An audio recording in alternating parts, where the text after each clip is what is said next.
Hi, I'm Richard, Parts Manager at Wayne Toyota, and today I'm going to show you how to replace the batteries in your Toyota key fobs.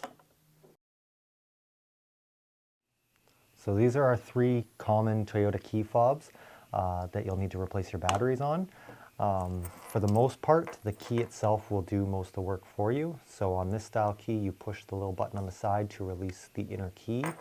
The key itself will fit into the slot, and once you twist, the case will pop open.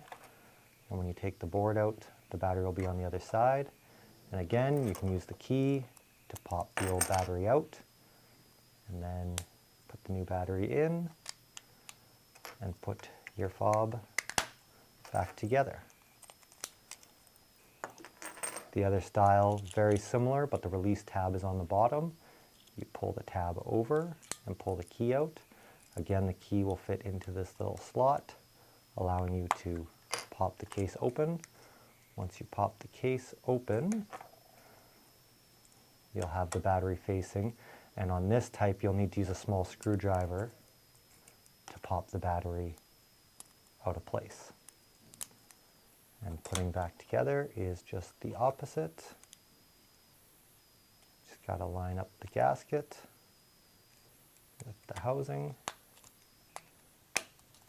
and you put your key back. This is the most complicated one. You need to use a flathead screwdriver to pop the cap open, and it does have quite a bit of tension to get it to pop.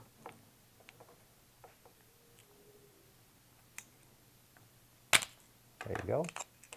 And there's the seal to protect the battery, and again, use a small screwdriver to pop the battery out, and putting it back together is just the reverse. Make sure that the seal is seated properly to keep moisture out, and put your cap back on.